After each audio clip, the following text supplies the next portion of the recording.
Welcome back to episode 5 of In the Garden, where we are here to talk about all things video games, the games industry, and more. So today cut that. Cut that. That's hella corny. Instantly saying cut that, and that's gonna be the intro. Corny as shit. I know I wrote it, but it's corny as shit. So no, you're good. Hey, what's up, buddy? It's In the Garden Gaming. I'm Jadarina. I'm here leading the podcast because it's episode 5, and I'm here for episode 5. I don't do podcasts with less than 5 episodes, so that's why I'm only here on episode 5. That's why I like that. So we're gonna jump into it and talk about some great things today. Ron, what are we talking about today?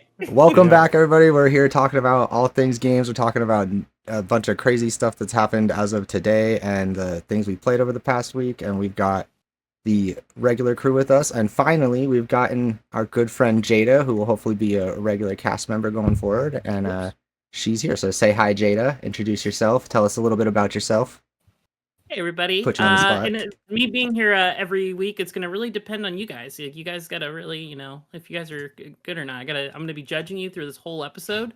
And so depending on how I rank you at the end of the episode, and it will be individual rankings. It'll be individual rankings, but then also a group ranking. So it'll all depend on how it all goes if I'm going to come back for episode 6.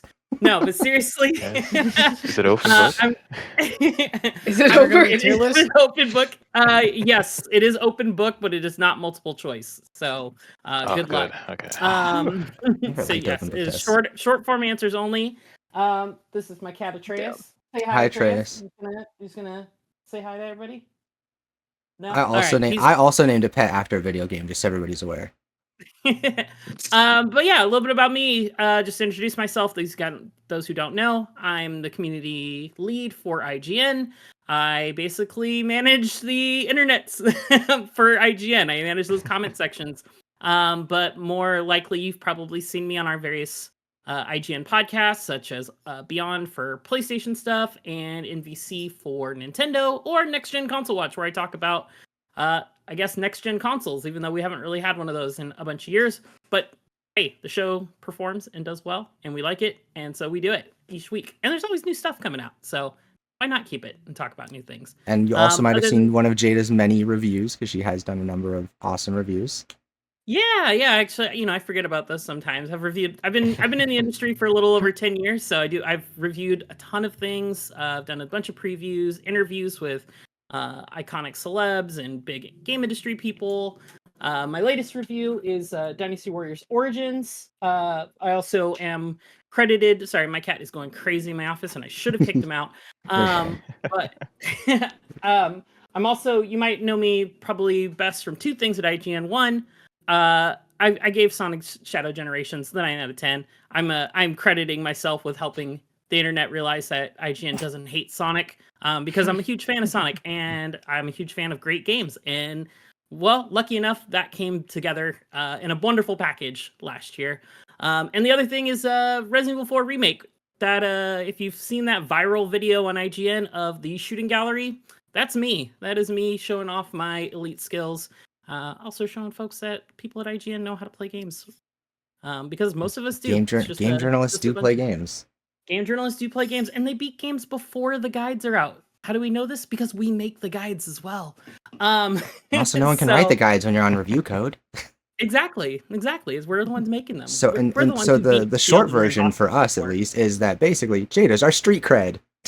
I am. I'm here to lend my voice to the next upcoming generation of gamers and podcasters and others in the industry, and I'm happy to be here. You guys made an impact on me during our gaming sessions, and I like you guys. You guys are friends. I consider you friends. We are super happy to have you, because we have a lot of fun together, and this is kind of what spawned the whole podcast to begin with, is us all sitting around talking about what's going on, the news, and all the games that we like to play and stuff. So that's what we're going to be doing today, which is talking about crazy stuff going on. Because now, should we start with Netties? Does Netties sound good? We'll start. Yeah, let's jump in. Let's get the bad out of the way. So it's all bad. It all sucks. So the short version is that the U.S. team for Marvel Rivals was recently laid off by their publisher NetEase, despite the game doing absolute record numbers, going gangbusters, like blowing up. Everybody's heard of it. Everybody's tried it. I mean, it's Marvel Rivals. Like, what else can you say? Like, this is about as successful as a game can be for a live service multiplayer experience. So, seeing that the lead developer and some of his teammates were taken out of the industry after doing a great job is another one of those. Well, I'll go to Breezu for thoughts because you've had a lot of shit to talk. So yeah, it's actually gross, and I made a post about this earlier. I'm not sure if you saw it, Bon, but I might have. on the on like the press release, I guess, for lack of a better term, the creative director, or no, the community manager said that quote, I would suggest, rather than spreading rumors and reaching conclusions, focus on what we have to deliver in the next couple days. We have prepped really hard for the patch. So he basically said just ignore them getting fired. Hey guys, we're dropping content. You like that, right? The Thing. He's coming. Shiny keys over here. Oh, Keys, keys. I did And not I know thought that part. that That's was disgusting. I was like, really, your colleagues are losing their jobs, and the content that they probably helped make, it's like, hey guys, focus on this. Ding ding ding ding ding. Yeah, it's unironically, here's the thing. Mm-hmm. Get it, the thing. Here's the thing. I was like, I was waiting for you to say the thing. I'm like, get out. I'm sorry, I had to. There's one demerit on your score as of right now for turning. Yeah. That's his joke for the podcast. That is your one joke. I usually like your humor. I'm here all week. You're here all week. yeah. Oh, God. But anyway, it is an insane thing. It's really crazy. Like, Marvel Rivals has had up to 20 million players at one point, I want to say, or registered players. Yeah, 20 million registered players. Yeah, so that is. They almost did. They break the concurrent records, or they got close for concurrent. They got counts? close. They got close. Yeah, like, I mean, we're talking about as big a game it can really succeed. I mean, every game hopes to succeed on the level of Marvel Rivals. Every game wants to have 20 million players in the first 2 months of launch. Every game wants 1 million, 2 million, 3 million players at launch. To have 20 million, and granted, it is a free to play, so it's not like 20 million times that $60 price tag that we're seeing. But we have seen projections, right? Something of like 130 million generated in a month. Oh, they've definitely generated a lot of money off of skins and such. Like, their microtransactions are there, so that makes sense. But yeah, so it's very profitable. And like, what I'm guessing, and this is purely speculative, I have no inside information. I'm going to add this tagline every time I talk, because I'm sure some random person on the internet is be like, Jada from IGN said this. I'm never. If we get enough people watching that happens, then it'll blow up overnight, and then I'll be unemployed. No, but then you'll be newly employed. I'll be it just has to really blow up. I'll be fun employed is what I'll be. This is called charity work. I'm not a charity. Sorry, no, you're good. My speculative idea behind this. Oh my goodness, Atreus, what are you chewing on? Are you chewing on my chair? My speculative idea on this is that because Marvel Rivals has already created their base set of maps, and what it sounds like and what I've been able to piece together is most of the developers that were laid off were level designers. It was directors for that level for that, and it was all the studio in Seattle. It doesn't sound like layoffs hit their other studios. It was just the Seattle studio. I feel like because Marvel Rivals is such a success, and they have, I wouldn't call a strong pool of maps, but they have a decent sized pool of maps. I feel like they are at the point that we're like, okay, we can coast on these maps, and then we can just hire contractors for the future maps that we need to release. And basically we'll have them scheduled out 4 to 6 months ahead of time, and they're working on those new maps because, and I'm sure there's a business than having full-time employees. Yes, there's probably business sense in it. I think it's still gross, and I think it is still. No, I think we all can agree that that's kind of we sometimes want to understand why the stuff happens because it's just worth knowing, right? So yeah, I mean, I think we all agree that even if you understand why something like this is going on, it doesn't actually change the fact that it shouldn't be happening. Um, so Right, yeah, right. that's our bad news of the day is that apparently even when you win, even when you make a game that people love, you still lose. Yeah, Um, it's a bummer. Like I think I'm probably the one person of this group. I mean, maybe Breezy, are you've you probably playing played the Rivals? most.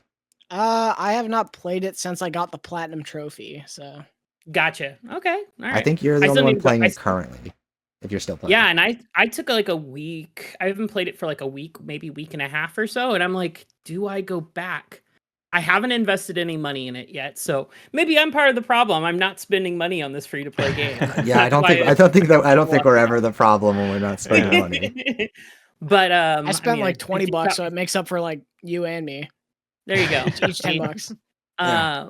I mean, if you've seen the GameStop headlines, apparently it is my fault. That's What's another thing we can get to GameStop later. headlines? Okay, that will be an interesting one. Yeah. Mm-hmm. But Yep. yeah, Breezy knows what I'm talking about. But I missed this. yeah, it's just kind of insane that they're doing this and knocking this like team out and just being like it's the industry's already at a really weird time because we've seen now two games that have been wildly successful and still suffer layoffs or studio closures. I'm talking obviously this one here, and then there was Hi-Fi Rush, which went Hmm. through and had a big Well, boon. I don't know and how this to well me, this Zelda is did. almost more egregious because I there's agree. no art house element to this. Like this is gonna just be pure profit for the next 10 years for Hmm. them. Like it's just a cash cow. Whereas like Hi-Fi Rush it's not any better for them to do that, but there's that element of like, okay, but this is a team that's going to keep developing new independent or new individual Hmm. games that each come with the risk of success or failure. There's different business considerations there. When you have something like this that is just a runaway success and you're still letting people go, it's just like, what do developers even have to hope for now? Like, what studio do you even hope to work at where you might have job security? One in a There, country that apparently can't fire you is the best bet. Like, I mean, that's honestly, the answer, and we're seeing it with a lot more studios nowadays, and that's unionizing. You're seeing yeah, true. studios that are starting to unionize. Slowly but I want to surely. say, yeah, I want to say, It's Bethesda and the was it World of Warcraft team. Bethesda? Yes. Specifically the World of Warcraft team at Blizzard. Mm-hmm.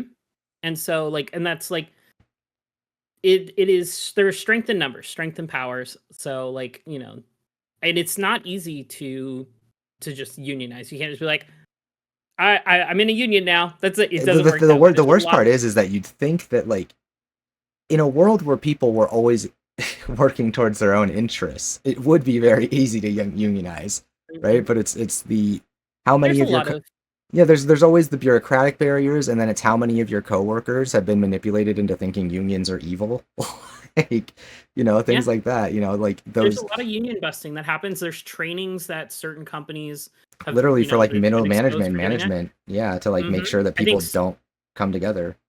yeah, I think like Starbucks got like embroiled in that over the last like Yeah. half a decade, right? Like Yeah. Starbucks was big on anti-unions and union busting, and they've spent so much money in like court and everything trying God, to like that break should be up that should unions. be the tell for all those people out there that are like, should I agree to this thing that people are trying to gather at my workplace? It's like, well, how much money have corporate interests spent to make sure you can't? That should tell you that Mhm. you should. Like That means they obviously have that money just laying around. If they have that money to fight against it, they obviously that have that money to to pay give to their you. workers. Yeah, pay you better. Exactly. So, Yeah, but so hopefully we see more of that, and it has been very slow. Like I have followed the talks of when we hear unionization at the studios and stuff, and it's like I'm pretty sure it's basically in terms of big teams, it's just Bethesda and the WoW team at Blizzard. But hopefully that trickles to others. I mean, it could be something as simple as, I mean, if Riot Games, God forbid, were a team like that, one of those larger, studios that mhm. employs a lot of people. It'll never happen somewhere like Ubisoft for obvious reasons, but there are That's if some they're places. around in the next 5 years. Yeah, well, All we'll depends hopefully. on Shadows next month. We'll see I how really hope Shadows I shakes hope that out. game's good. Not because I need it to be, but like I just want to You play a just want fun. it to be. I just want a fun Yeah. stealth game.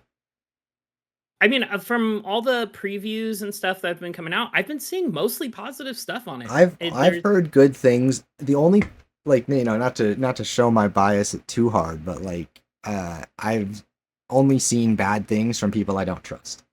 So See, That's that's fair. what 9 out of 10 people on the internet, right? Yeah. So, Oh, yeah. So no, I mean it's that one definitely is looking interesting, but yeah, hopefully we get more teams working together to, unionize and help each other because I mean, I don't know. I think we've all seen it. We all see the videos online all the time. I'm sure you've all opened up a YouTube homepage and seen. It's like all these people are discovering real time, like in the last week, that the games industry is crashing. It's like every week a new YouTuber realizes it. Like there's a new the games industry bubble video, and it's like, dude, you're like 5 years behind the times. Like we were Yeah, talking about this for ages there's now. literally like layoffs. It feels every week or every month at the very Because it hasn't stopped. I mean, since 2023, Honestly. it's just been a flood. Like, I mean, it was like the latter half of 2023, and then on into 2024 is just a giant, the executioner's It's block been for all going these since like jobs. 2022. Because like I still remember when COVID was the one of the reasons behind it. Yep. Yeah, That's true. Yeah. COVID restrictions lifting, people being able to return outside to nature and the sun, and profits Not play plummet. Warzone for 15 hours. yeah. So there's definitely that that element of things that changes. But because you mentioned it, I'm curious. What is the news with GameStop? They are. I haven't read through the full thing on, so maybe Breezu has and can cover it. But from the headlines and such that I got to check on it so far, it sounds like GameStop is selling off some of their like Canadian and external like sites outside of the US. Yeah, Canadian and they're French. Yeah, and they're citing wokeness and woke DEI. and DEI are citing it for it.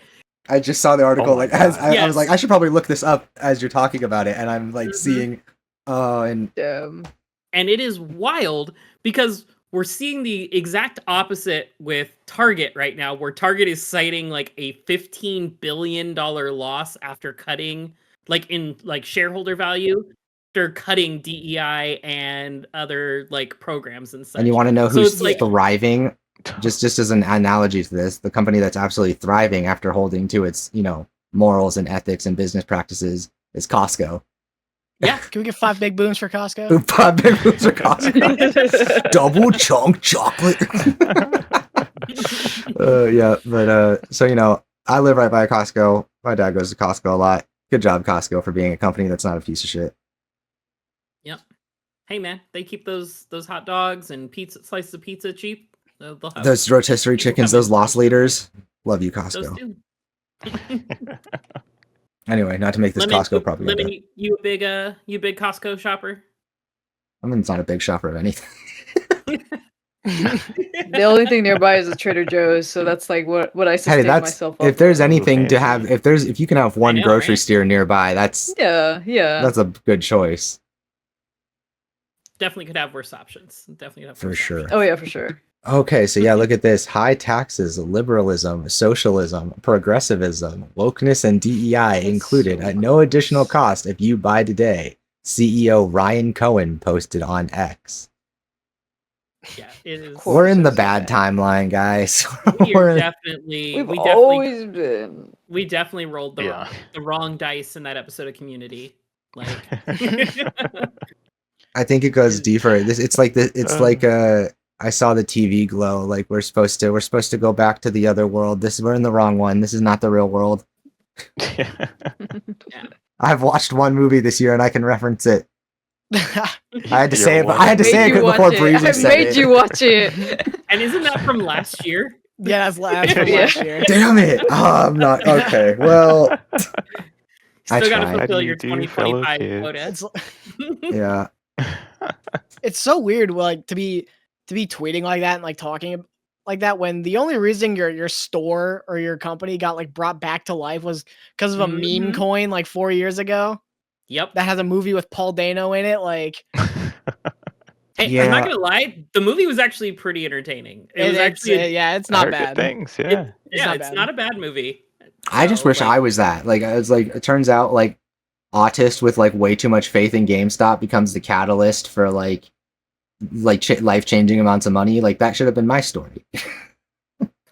I was a GameStop kid. I loved. I was so GameStop pilled. I was so GameStop pilled that I went to work there, and then I watched in real time as they got rid of shelves for games and started adding more like Funko Pops and Five Nights at Freddy's merch. Like I watched my soul die in real time. I mean, that's when it died. That's when GameStop died. It's when they started doing that. Like I mean, there's other issues that it had over time and such. I ran stores for like 10 years. So like it had its other issues, internal and external, and things going against it. The whole market swapping to a big chunk of digital, like really took a lot of wind out of its sails. And I'm not going to be here defending GameStop, but like, yeah, when they started making those changes, I was there up through when they started doing like phones and such, and I absolutely hated having to do phones. Doing phones was like, not to be like classist or anything, but doing phones was literally just like the trashiest people in the world came in to pay their Cricket bill at GameStop. I mean, it's not even. It wasn't. I wouldn't even care about the bill paying. It was like the people coming in and selling phones and such like that. Oh, trying to trade in the different crap. Yeah, it was always people just bringing them in for cash, and it's like, what can I do? The phone is wiped and ready to be sold. So, it is what it is. But like, I just hated the process. It was just way more than I want. It was not what I was working at GameStop for. Not what I signed up for. And I mean, that was the thing. Like 8 years prior to the phone thing, and I was like, all right, I'm done. I'm out, and I left. So, and then pursued this wonderful career, which has led me here. But yeah, GameStop. Just fuck the I've said this before. DEI stuff. Fuck them. Fuck them. I've said this before, but my local GameStop, you can't get any games their, there. T-shirt section is the T-shirt section is bigger than the PS5 section. Insert joke about no games, but like I remember I walked in there and I was just like you don't need this many like Venom T-shirts. Oh, they do. It's like they do because the worst part is. The worst part is there was a time when it was like my joke wasn't as it was like equal to that. Okay. Oh come on, no, mine is way better. I don't think I should do merit. All right. Mine is way better. The We Are Venom. There's a hell of Venom shirts. Oh my god. Come on. I'm just about my thing joke. I'm thinking about. Wait, were you saying here's the thing because of Marvel Rivals? Yes. Okay, I'm just now getting that. I'm just now getting that. Wait. Y'all didn't get it? Point to the autism. Yeah, no. Point to the autism in the crowd. I honestly, I thought. I was like, here's jokes. The thing. Here's the thing. I don't. That's why I was confused. I was like, "Where's the?" I was like, "What's?" I was like, "Is this a bit that I'm missing?" I'm saying jokes. You guys will get 20 minutes later in the pod. It's like you're not gonna do merit. It's all right. I'll put it under JoJo. I'll put it under consideration for evaluation. Yeah. Oh I gotta start dumbing these down a little bit, Oh wow! The Nettie's thing wasn't very. There goes -5. There goes -5 to merit. I blew it. Remember, KG, we're being graded. Fun. Eject him from the podcast immediately. There's an immediate fail. I would, but just eject him from the car. It really hurt our DEI stats. Like that's true. You need Nobody can see him. Nobody can see him. They don't know. Oh, that's true. I was just gonna tell people he's sitting in a dark room, but yeah. Okay, definitely don't say that. So because we're back on the thing, I have to say something about Marvel Rivals. There's so many puns here. Like things we talked about, yeah. In the fact is how it's very obvious and no surprise to anybody that they've just been curbing things from every other like MOBA shooter, whatever, hero shooter type of game. I saw the trailer for Thing and Human Torch, right? We've all seen this, right? Yeah. It is crazy how they are just literally like Thing is literally Starchild from Concord. And then because he literally has a charge and slam, and it like the animation is very similar if you put them side by side. which may be hard because Concord footage just doesn't exist regularly anymore. I have Why 40 also gigs. is I have that? 40 gigs of it saved if you need. There we go. And then Human archives. Torch.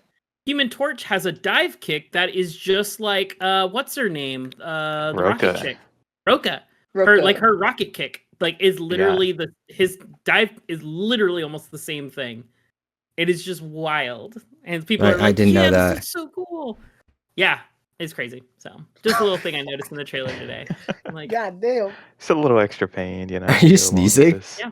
All the snooze. No, dude, my dog just ripped ass. Oh my god. like he's like covering his face. Like I'm like, what's so funny? Like what? He's Getting laying so right, choked up right about this behind my Netty chair. news, you know.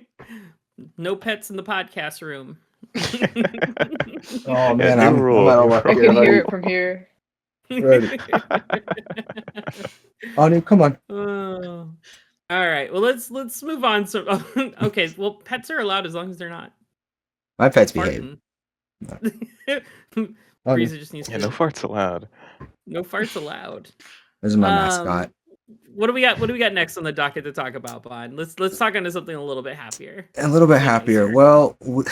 Well, depends on who you ask. Let's go into Elden Ring and Nightreign because we've all had our well, not all, but how many Good are chunk you of and I? us. Are you and I the only ones that tried it? Did you try it, Breezu? Oh, No. okay. All Well- being I never too got a feeble. code. Well, we can talk about it because I got my one session in because their hours for that shit was so weird and random Mhm. and like I don't know, man. Like that was really odd the way they did they broke it up. But I guess I'll go first. Yeah. What'd you think? Because I know you're not a huge Elden Ring fan. So what? Were your So thoughts my going thing into it? is I like the Souls combat formula, and for me the only thing about Elden Ring that I like, I think in a nutshell, the thing that makes me not vibe with Elden Ring is the open world. I think it's just like that's kind of the heart of the different issues I have with the game kind of stem from there. Mhm. But I still love the Souls formula. I still like Souls likes as a game, right? Or as a genre. And Mhm. I play it most, if not all of the good ones that come out. My thoughts on Nightreign are complicated because I'm kind of stuck in that position of I don't know who to recommend some things to. Like I look at this and I'm like, okay, in a nutshell, for me, it has big monster hunting as a Mhm. co-op group where you're running around an open environment and working together to take on these challenges. Mhm. My issue with that is I don't see how it has some other elements, the roguelike elements and the closing circle a la Fortnite style thing and gathering your loot as you go. I do think those are interesting twists on it. I think the class system is an interesting twist on it, but it really just feels to me, I'm like, why would someone play this instead of playing Monster Hunter with their friends? And that's I mean, that's really where I'm stuck with it is like its combat system does the Souls combat system has always been great, but it's not the best. It works really well because of their enemy encounter design and the world design and the level layouts and stuff. I think in a vacuum where you treat it like just an action game and you're just running around with friends and it doesn't have that tension of a Souls game. Because I think that's missing from it. It doesn't have that tension when we're playing this co-op thing where there's not really anything on the line. If you lose, it's a roguelike, you go in, you run it again, right? Like, yeah, so I there's think less of getting stuck and slamming your head against the same boss for a Yeah. couple hours. If you're, you really hit a wall because you're not leveled up properly or you don't have the right weapons or gear or and I you're think that like hitting them with an element that they're immune to or and I not think weak people forget how much the satisfaction of winning in Souls contributes to the impression that the combat is universally good. I think that it's to. Mhm. pretty good.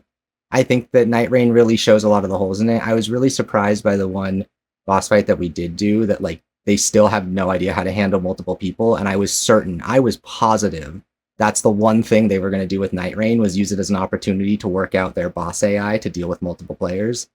They just Mhm. can't. It's one person gets the enemy aggro, backs up, another person swings at him, and then they switch aggro, and then your teammates run in and swing at him, and it's Yeah. very much what you've always been able to do in a Souls game, and that's fine. As co-op Souls has always been kind of a tacked on side thing. Like, it's not, I wouldn't say it's not an important part of the game, but I don't think it's, I don't want to start that debate about intentions and all that stuff, but you can very clearly tell that the bosses have never been designed to account for multiple people, and Nightreign did nothing to fix that.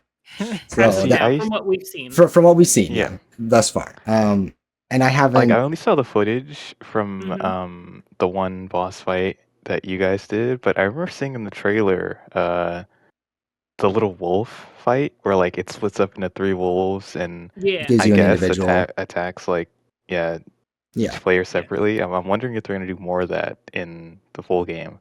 And Have, like, I'd like to bosses see how specifically those for actually work, because it multiple. could be really easy to make those look like they're targeting individuals when they're actually just spawning ads, right?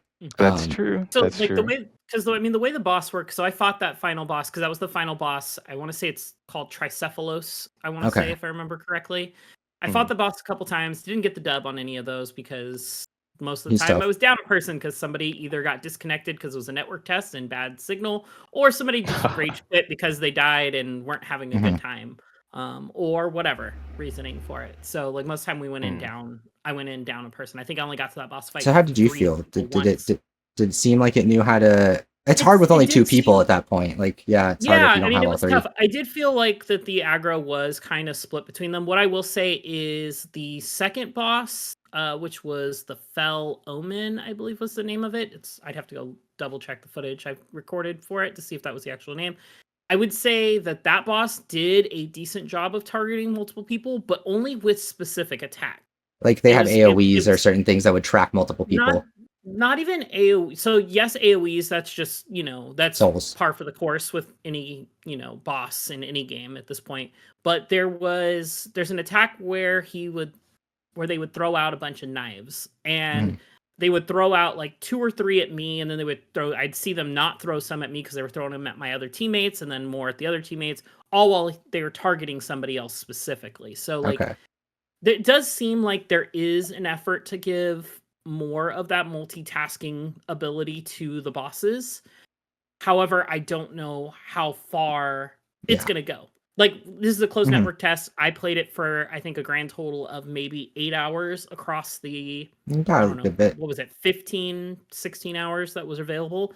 And each run was, anywhere from 30 minutes to an hour, and either ended with me getting disconnected because it was a network test, or somebody else getting disconnected. It wasn't a great first impression for me. And I get it.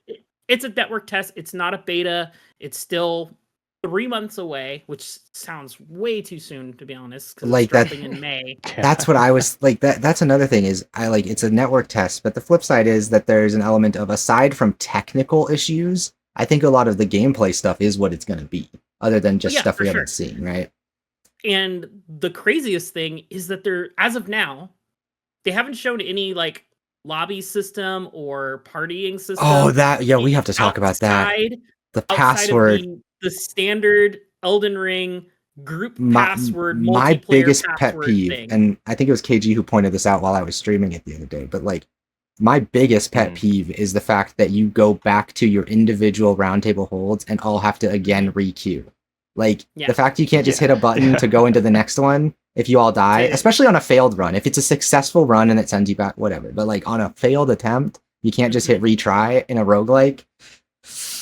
I was like, that feels really clunky. That could be something that does get ironed out. There could be lobbies and party systems coming. This is obviously built off the bones of Elden Ring, the foundations there. So like, I don't know how much of it how much they can change. Just change and such. It's, you can't, take an airplane and while it's flying, build a better airplane while it's flying. Like, it just doesn't work that way. You take it apart on the ground, rebuild it, or you build a new plane if it's too advanced for the things that are inside of it.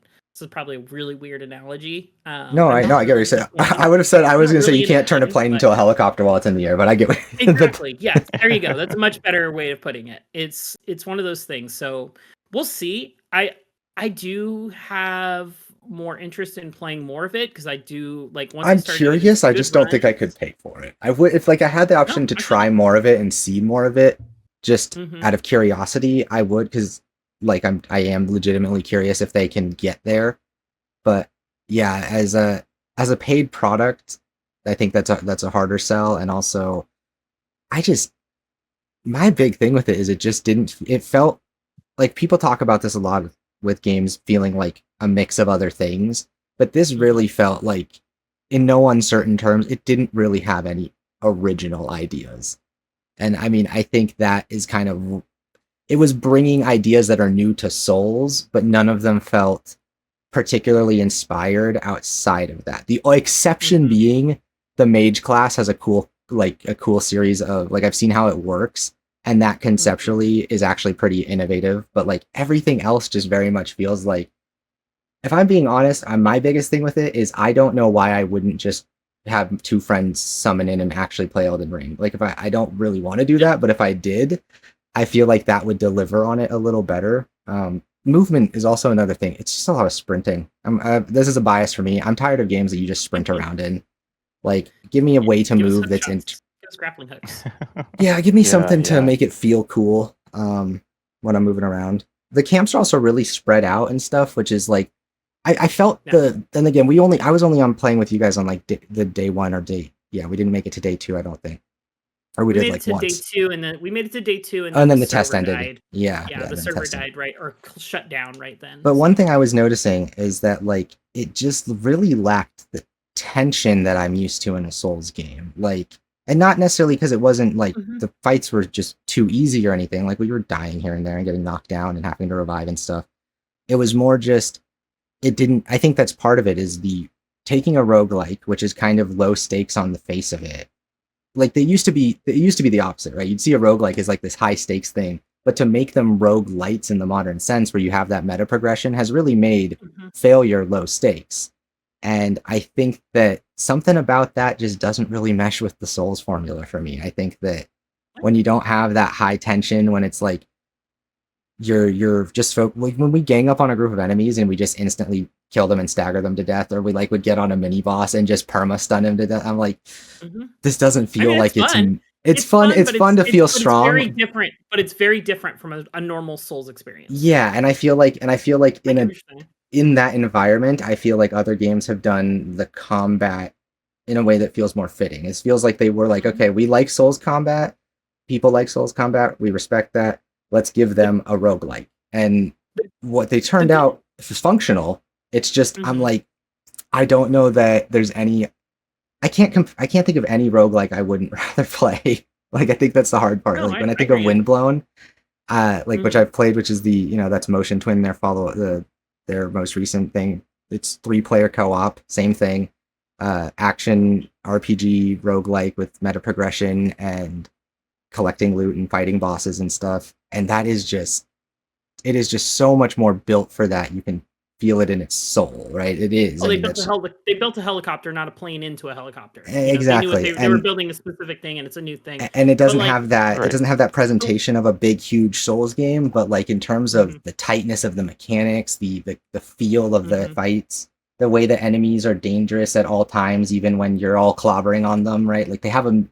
One thing I notice is that games really have to find a balance of when you let enemies be staggered. Like that's what I've noticed is some games don't let you stagger enemies enough, and some let you just roll over them. And it's like that's got to be really tough as a developer to balance. I will say, like to your point about us just rolling through like the mini bosses, that is stuff that they can tweak. That's stuff they can easily increase the stagger meter on the enemy, make it more resistant to it. They can give it more HP, make them have attacks that trigger if they're hit, if they're surrounded or like just completely like surrounded by players for too many times, too long. They can have animations and attacks and stuff for that. But I think if they could get those guys just working, I think if we could get them working against, my biggest thing was the AI concern. Like I'm okay with, I'd like to see different abilities, like you said, where the character throws out different attacks. But like you said, they're still focused on one. Like they don't know how to have a neutral stance. Yeah. You know what I mean? Yeah. Like the enemy only has to focus on a single player, and I think I was really hoping they would have found a way to get around that. Yeah, I mean, you gotta also look. This is the third Elden Ring game in 3 years. Yeah, for all intents and purposes, yeah. Or 4 years, right? Yeah, 4 years, because it was 2 years between Elden Ring and Erd Tree, and then now we're getting this in the fourth year. So, KG, you like Elden Ring, right? What are your thoughts on it? What are your thoughts on like going into this Nightreign? I would say so. I'm pretty sure I beat Elden Ring. Um, You've got looking at the 140 hours into footage, it or something, and you think you've got yeah, I you're did, I very did, I close. did. You either beat it or you're very It's close. all a blur towards that roll credits, you know. But I from seeing gameplay from when you streamed it on, I can understand the appeal of like a casual low stakes co-op Elden Ring. Like Mhm.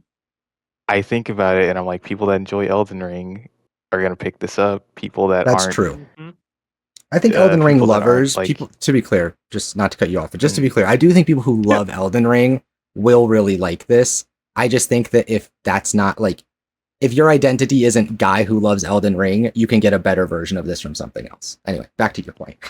like you say that, but then you know you could recommend Monster Hunter to them, and they're gonna be like, I don't want to have to learn like an Well, yeah, entire that's weapon because they're moveset. that's a stupid I don't person. want to I have can't to. account for stupid people in my arguments. Like, I don't want to have to learn how to have fun. Oh God, like, I don't You want to know, have to. and it's your words, not mine. It's your podcast, not mine. But I like. I can It's a understand shared the measure. appeal of of someone that just wants a low stakes Elden Ring, and I do like the class system too as well that I can they're go play web fishing. implementing, like that. You want low stakes Elden Ring? Go play That web too, that fishing. too. So many different things, but none of them are Elden Ring, and that's the hook that's gonna get Mhm. people into this. And like the class system that they're doing is pretty interesting. I like games that let me play a specific role and having to play around like my teammates' roles and stuff like that. And that combined with like the sort of low stakes nature of just like, oh, you die, you go back, you do another run or whatever, it being way more fast paced than like baseline Elden Ring, I think is why you would play this over just like getting a bunch of people together for like an actual Elden Ring session. Mhm. Like it looks, and for $40, like Yeah. me personally, I don't like Elden Ring enough to buy it, but I 100% know there are like people that I know that really enjoy Elden Ring. Even from like a content creation standpoint, I think like a co-op roguelike Elden Ring could make for some like funny moments. Oh, Like for sure. Mhm. I can see the appeal of it, and why. While I'm not probably gonna pick it up, maybe um, it looks okay for what it's going for. I would say. Look, Elden Ring sold 28.6 million copies to date. So It as sold Jaded and I were talking about 28.6 this, I million. think we were talking about this yesterday or the day before, but I agree very much with the point you made there, was that this is one of those things where whether we like it or not, they don't have to try. And so They, any Yeah. amount that Yeah. they are trying is appreciated, and I do hope Mhm. that they are making Yeah. that effort. I wouldn't say that they're not trying. I would say that there's probably less resources being poured into it, as This feels if like it the B team. unless it was like it's It's probably is. actually the It's C. probably is. It's actually like the C team. If I remember reading correctly, it's like they have an A and a B team, and then they gave someone lead of a new team to do this. If I And remember that's Wow. fine. correctly. And that's totally fine if that's what they're doing. This is Yeah. the fastest selling Bandai Namco game of all times. It's or based on it. Yeah, Elden on Ring is some their level, I fastest don't selling know game. that So this was like even a decision from Software really got to make for themselves at the end of the I'm day. sure they Like, probably did. I'm sure they were probably allowed messed up to, but saying it. I think it's I think there's an element of when there's that much on the line, though. Like, even they're motivated by that too, right? Where they might have been in another Yeah. world, want to go and do something new and different. They were like, well, we literally were so successful with this that we'd be throwing away like good money if we don't keep doing it. Yeah. And I can understand that. Ooh. I respect that. I And look, get it. if they sell a third of this copies of the normal Elden Ring, that is still 9.5-ish million copies. And you That just is made Yeah. you've now that sold is 10 million copies basically on reworking the assets of an old game. Like, yep. that's a really Yeah. good.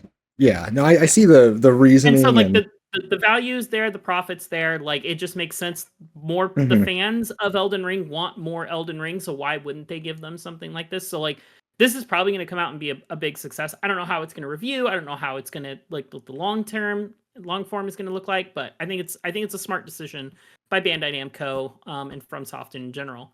Brizu or Lemon, are you guys part of the Lemon watch it. 28.6 million copies of Elden Ring? I am. I mean, I wasn't the biggest fan of Elden Ring until I got towards the end game and then into like Erd Tree. It wasn't until Erd Tree where I really started liking the game.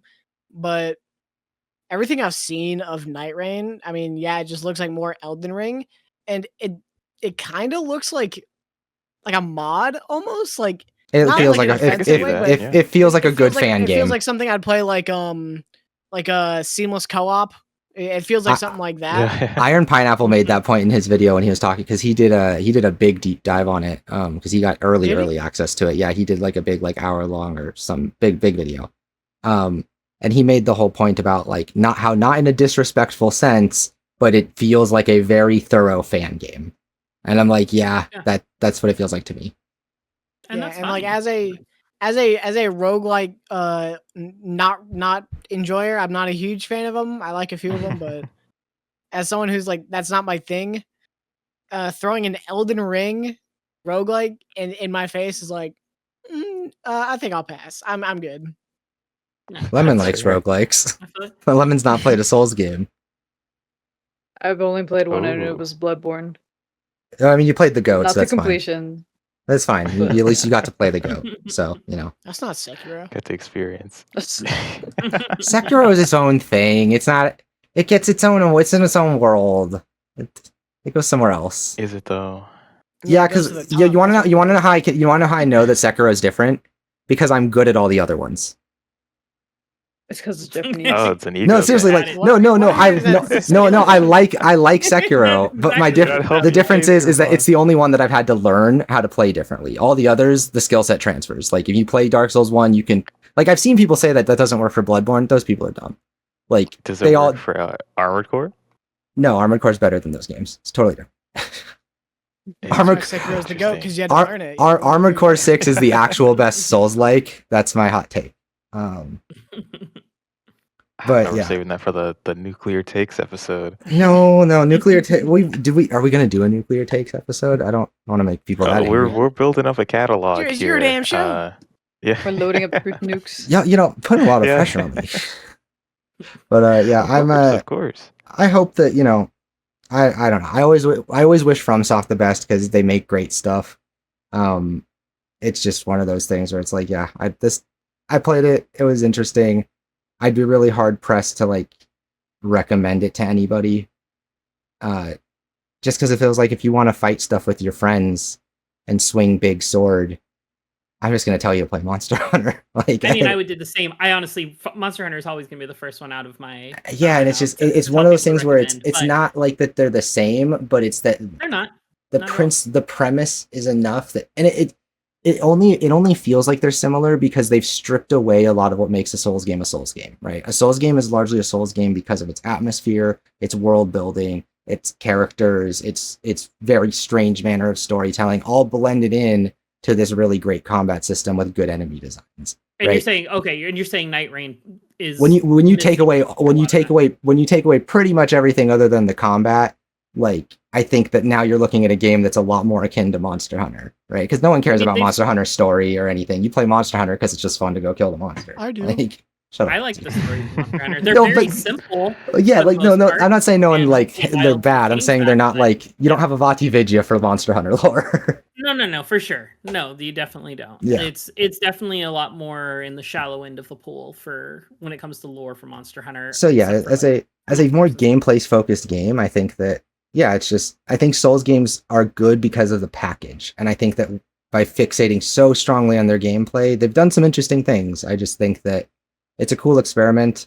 I'm mostly just looking forward to see where they go next and what their main team is working on, because I'm really ready for them to move on to something. I just want to see them do something crazy. They got to try something crazy. Like, that just doesn't feel like pressing Souls buttons. I just don't want to hit R1 and R2 to swing a sword anymore.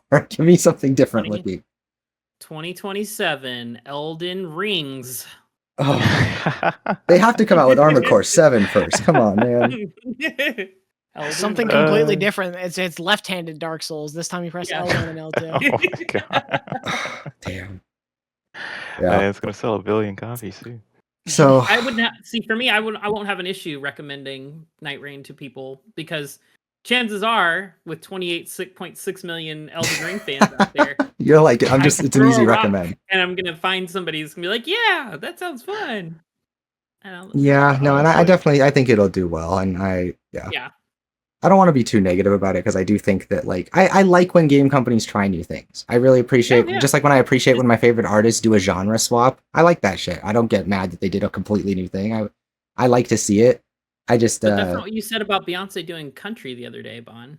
that sounds Oh. absurd to me. But I haven't listened to any of it. So don't come for me, internet. I haven't listened to any of it. I'm just saying hearing Wait, Beyonce as a did I country miss musician a racist sounds No, crazy. hot take? Sounds crazy, I but- was just throwing Bon under the bus for fun. He didn't actually say anything about Queen Bee doing country.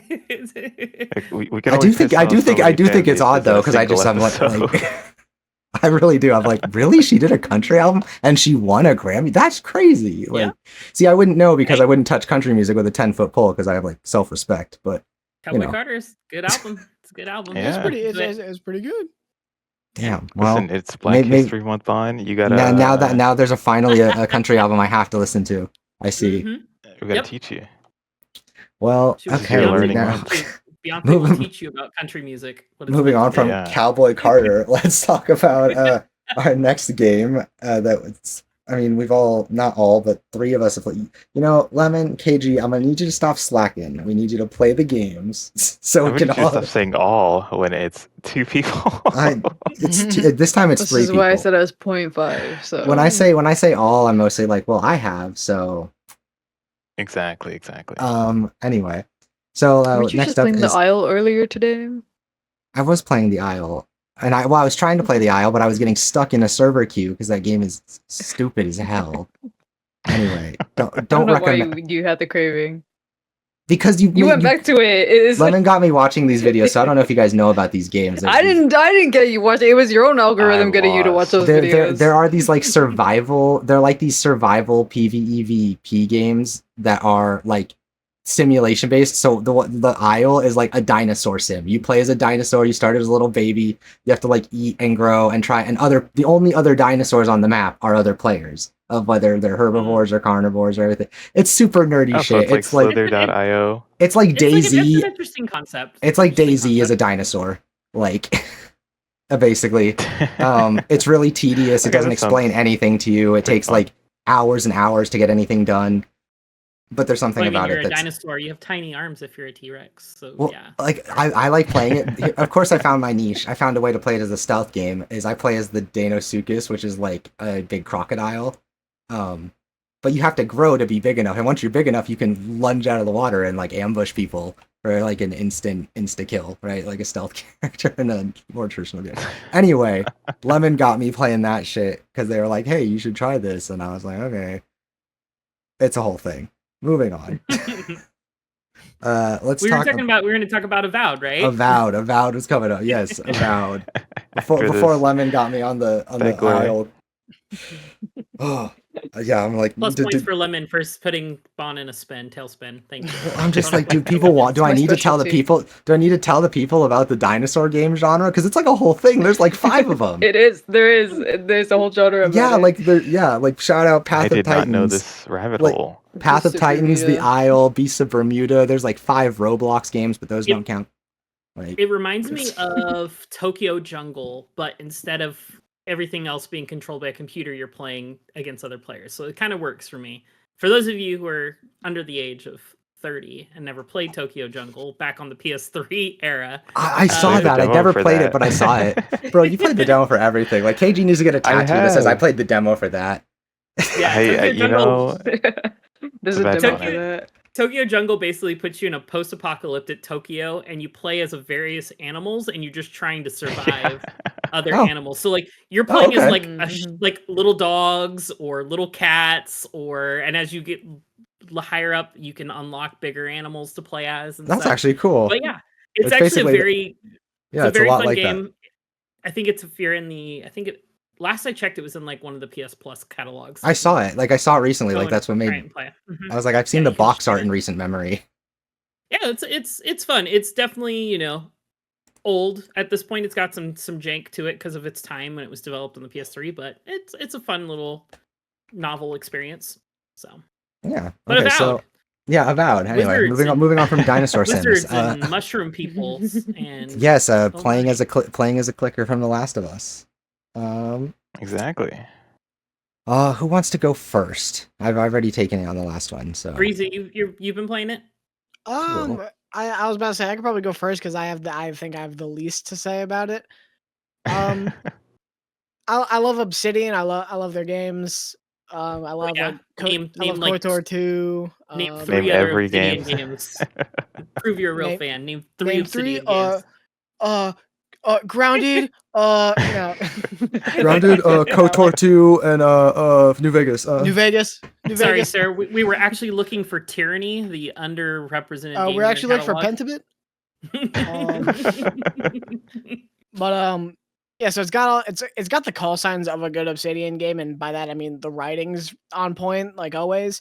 But the thing about Avowed is like I enjoyed what I was playing, but it just couldn't hook me because I'm like, I don't know, I'm not really a huge like medieval fantasy type of guy, so like I can enjoy other types of fantasy, but it's just something about like the world of like Pillars of Eternity. It just doesn't grab me like that. So I mean, I bounced off it, but I mean, if you like those types of games, like if you like, I got our fantasy RPGs, Avowed is a pretty good one. Contrary to what people would say, because it's not Skyrim, but it's like if Skyrim had good writing. They sacrificed a bit of the gameplay for the good writing. I wouldn't even say they sacrificed the gameplay. The gameplay feels almost identical. Oh yeah, the melee combat is just better, but yeah, it's not as immersive, or as some would say. Yeah, I can see that. Okay, well, I guess I will say something. So for me, I don't know. Avowed is an interesting one. I think in simple terms, it's a great complement to something like Veilguard, which, you know, the grifters will take and run with because they're already comparing the two because they're everything's woke. But I feel like it's very much, it feels like it has that energy behind it. It's got a very, if you told me that someone gave the same pitch to two teams and they went and spent 5 years developing two different games, and those games were Veilguard and Avowed, I'd be like, yeah, sounds right. Like they very much seem like they stem from a similar place. Like, you know how we've talked about, or I don't know if we've talked about it here, but I'm sure you've all seen the thing where a lot of times movies or games or whatever get developed at the same time and they seem like they're knockoffs, but it's completely unintentional that they're the same thing, right? Yeah, like that weird coincidence. It happens a lot in games for some reason. Like you don't see it as much in movies, but games has it like quite a bit. Because games, I think, are more collaborative in their creation, right? Like I think obviously movies require a lot of people too, but I think games, like even the most basic part of a game is a multi-person step or process at most companies, right? But I do feel that they're just very, like, again, they have these vibrant, bright, gorgeous environments juxtaposed against these dark, brooding, damp, gross places, and it's beautiful natural spaces and environments, and your enemy is a big corrupting, gross, like, I don't know, pustuous force of evil. Like you're kind of getting that, the beauty of nature being corrupted by something dark beneath the land or whatever. They kind of have that same vibe going. They're both very character driven. They both do action combat really, really well. So how did you feel about the combat? Avowed's combat it's the best first person combat I've played in a game like that one. And I'm not counting Don't Come At Me with Vermintide or the Dark Tide. Those are different. Those are different kinds of games. But yes, I don't think it's the best first person melee combat I've played with. I think it's a big step up from what people expect from that. It's good. The combat set the bar really low for first person combat. Yeah, the combat's good, but it's also ate it up. Yeah, like the combat's good, but it's also like, it feels like the next step up from something like Skyrim, and I'd hoped that with this many years later, we'd get more than just that one next step up. But I mean, someone has to do it, right? It does feel like a good building, like a good starting place for like deeper first-person combat systems in that space. They did a good job just kind of balancing it and making the enemies play around it in a way that feels normal. And like anything, I've found ways to kind of cheese it because like that's what you do when you're on the hardest difficulty. You just kind of unintentionally find strategies that make it work for you. So like my whole thing is my biggest complaint with Avowed from it is the RPG elements in the context of character building and like your class and character build and stuff, right? In the sense that like I don't have a proper like rogue a tree or assassin tree or anything. I have the ranger tree with like two things that would go in a rogue tree if they had one, right? And so that's a little bias from me, is that I like having my character that I play as a rogue or as an assassin or whatever. I've been able to force that. You want your stealth archer. It's what you want. I see. I don't like the stealth archer though. I like the stealth. I like the stealth daggers. So they actually, that's the thing, is the ranger is designed to be a stealth archer. Like they're leaning into that archetype where like your final perk is like bonus damage and stun to unaware enemies with a long range weapon, right? Stuff like that. All paths lead to stealth archer. That's the rule. Yeah. I like actually getting close because I think that's the cool part about being stealthy. So there are no builds. It's only stealth archer. So I'm enjoying it. Stealth archer. Like stealth archer. So the way I do it is I stealth in, I stab someone in the back, I use my invisibility spell or whatever to instantly reset and stab them in the back again, and that kills most things. And the nice thing I will say is that the stealth attack you have works on bosses too. I hate when games are like you can't stealth attack the boss because they're too big or whatever. It's like I don't care how big the character model is. Let me use my best attack. Like, so they let me do that, which is awesome. I really like the writing though. Like I will say that I think Dragon Age compared to Veilguard. As an action game, Veilguard is much better. I think as a character-driven game, I think Veilguard is better. I think that as a narrative like not even as a narrative, but the quality of the writing itself, like universally in Avowed is better though. Like for example, there's a lot of exposition dumping in Avowed, but it's well written, so I don't care. Right? Like there's a lot of circumstances where I'm like, this is not how people talk. They're just telling me about their entire life for no reason. But also it's well written, so I'm listening and I like it. Right? I think Veilguard did a much better job of like actually having characters act like people who interact with each other. But it came at the cost of some of that dialogue and delivery and stuff was a little more awkward, or the delivery there was sometimes a bit less consistent. I think that Avowed kind of gets some free points because it doesn't have a voice protagonist, so you can kind of make whatever absurd dialogue options for the player character you want, and you only have to write responses to those. Or you only have to, have them respond. I have been really impressed with the quality of the choices, regardless of whether or not I know they're impactful. And that's a whole video I'm going to get to, because I think my whole point is that if a thing is really well written, if an RPG is really well written and the choices you're given are well written and feel like they offer enough options that align with your personal, considerations, I think that's indistinguishable from a game where the choices matter not at all. Like you can't actually tell unless you've gone and played it again or someone checks, right? If it's well written, you just made a choice, and if it was well written enough, you just go with it because it makes sense. It lined up. It was well written, right? Nope. So what is an RPG? I go back 40 hours in my save file and change it and replay that 40 hours again. That's what I do. And that's the thing, is there are people that save scum and check they save scum and they check every major decision and stuff, and I get it, but like I always think of it from an intended like experience. I'm like, the game is designed to be a good high quality experience the first time through. That's what a review or a critique is predicated on. It's a 50-hour game, right? If it was a game that was a roguelike or it was shorter, I might be considering great replay value, but in my experience with it, all the writing has just been so good that I don't care what choices do and don't matter. And I have felt some choices that actually matter. I've saved a person's life and it made a quest way easier. I killed a person. I don't want to spoil anything, but like I recently I'm moving into the final zone of the game, I think, the third and final zone.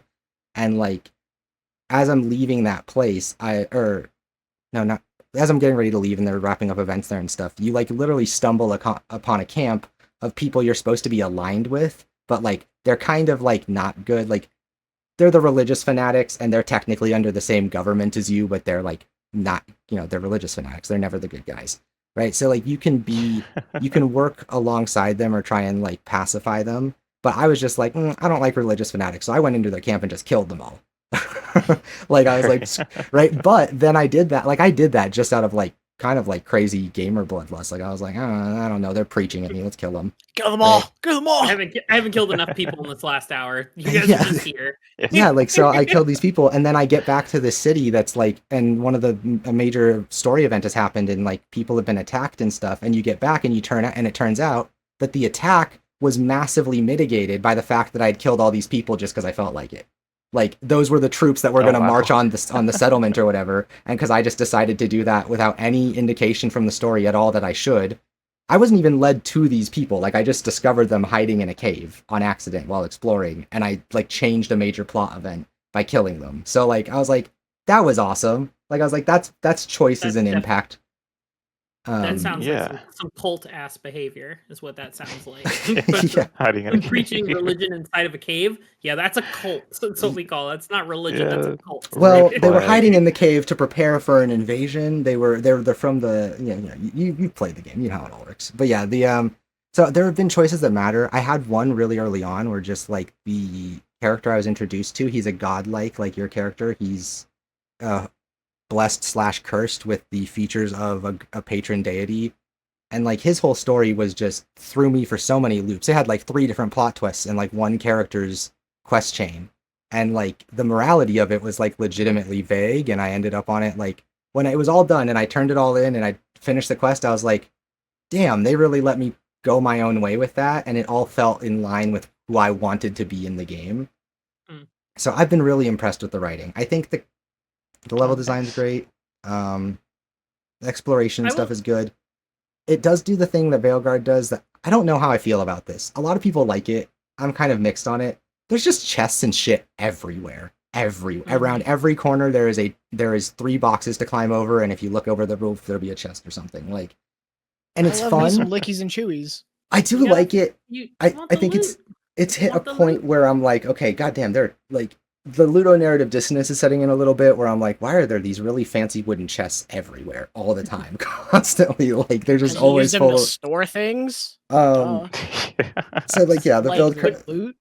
It's just like when you first playing a survival game and you're like, okay, I don't have enough materials to build a full-on base, so I'll just drop this chest here and drop stuff off, so that's I'm like not encumbered. And then I'll just do this. I do it again 20 minutes later, 10 minutes from that last I will say time. they do have unique chest designs and stuff for the different regions you're in or where you're at. Like, but yeah, it was just I'm enjoying the exploring. The combat's fine because I've been able to make it work my way. I get what people are saying when they want more Skyrim-like game. That's not what you were promised, so like shut up. But also I get it. Like I told Breezy when I first started, I hadn't paid attention to what it was going to be. I was like, maybe Obsidian will do their version of Skyrim. And I do want that. And I think a lot of people want that in the sense that there has not been a large first-person open-world fantasy RPG since Skyrim that tries to iterate on that scale, spectacle, any of it. Like, it's kind of crazy that of all the games that get ripped off and ideas borrowed from and inspired other developers, it's really crazy that as far as some of these indie games and studios have come, that no one has done Skyrim again.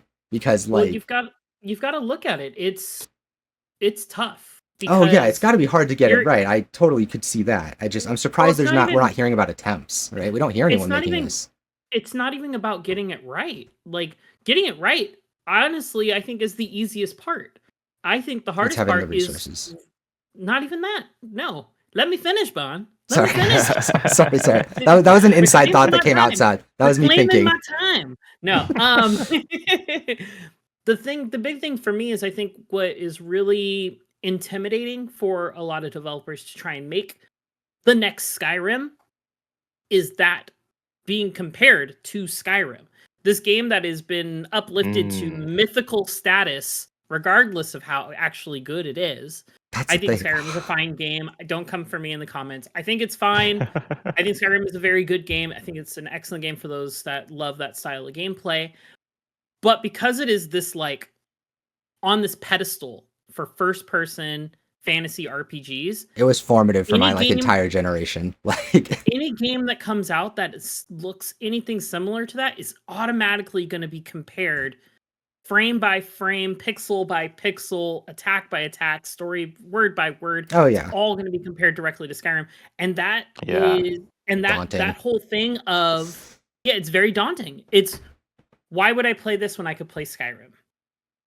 And it's Right. Yeah, and that is a very tough thing to sell people, which is why because this is we're new. and it's exactly, and it's you see it with other battle royales. Why would I play this when I could play Fortnite? Yeah, You see this with shooters. Why would I play this when I could play Call it's of just Duty? so crazy with a Why game would I like play this? Skyrim that's been around so long and has been so all the content agree. to do in Skyrim has been old. Like I put Mhm. my 300 hours in when I was 12 years old. I think I was 12 or 13 when that game came out. I put my 300 hours in and did every goddamn quest I could find and spent every inch in that world. Like Yeah. I'm the target audience for Skyrim stuff because I was that person who it was a formative. That was my first proper RPG as a kid. That other than Pokemon as a JRPG, like Skyrim was, and again, like most I get it. people, as I've grown up, I've Skyrim's kind of, it's fine. I've seen all the ways that I think games do things so much better, but I'm to this day shocked that there's just, and I get it, it is very daunting. It's crazy to me that we don't have that because I'd like to see it. I think a lot of people would, and I think Obsidian were smart not to try that. I think that they know where their strengths lie, and I think what they don't want to say to people, but they're trying to say to people in not so many words is that's not what we're good at. We're not going to make this gigantic, massive open world for you. Like that's not our strength. Our strength is writing and characters and bringing that together in a cohesive package that's fun to play through. Like I think people, because of I almost think that they kind of regret their association with New Vegas just in how much that has made people hope that they would do Bethesda but better. Because I mean, I'm in I that boat agree. where I've kind of fallen into the trap of when Outer Worlds came out, I was hoping that they'd do Fallout but better, but like that kind of thing. I just think a lot of people want to see more of Outer things World's like a whole different can though. yeah, I just think a lot of people want to see people do the Bethesda formula, and unfortunately, with Obsidian being the only one that even looks adjacent to those games, it creates those comparisons and those create weird expectations. But in a vacuum away from all that bullshit, I think Avowed is a very, very good game.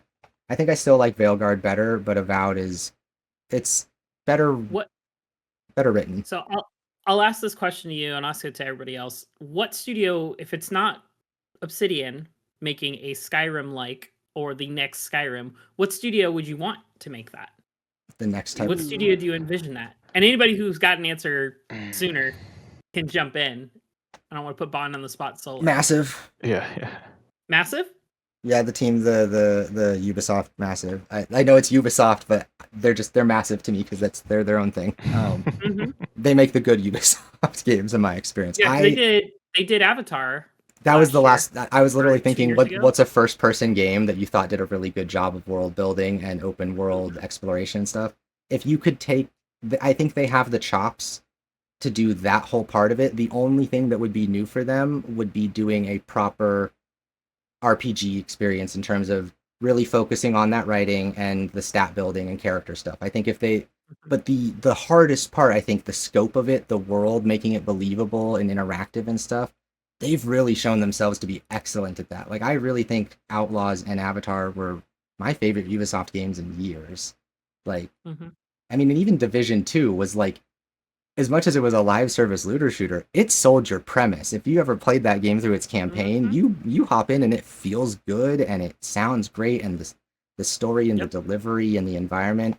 I really think that people sleep on that team because they hear Ubisoft, and I think that there's not a lot of teams that could do a big, huge open world thing like that these days. I agree. Yeah. Massive's a very good pick. KG, you look like you've got one. You got an answer. I know. It's written on my face.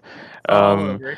I don't know. Like, so for me, the appeal of like a next Skyrim has sort of diminished over the years. Like playing games like Outer Worlds and games like Outward, where like the scope is so much smaller, I don't Deeper. think I could go, and deeper because You of it. love I don't think I Avowed. You would could. love Avowed. You saying that, wanting. Oh, sorry. I don't I mean to liked interrupt you. Outer Worlds from what I If rolled if credits you on it want and I really smaller liked but it deeper, you fuck with Avowed. because like my favorite open world RPG of like the past 10 years has been Outward, I think, just in how Still they need to do play that. it's so good. It's so good. Like it's everything I've wanted from like that type of game, and it works, and it just works, and getting that was like a dream come true. But like I don't know if I would even want like a next Skyrim, like because I think back to like my time with that game and how many hours I sunk into it, different characters and builds, which you even want to call builds in Skyrim, and Stealth There's Archer. just one. There's just one. Stealth Archer.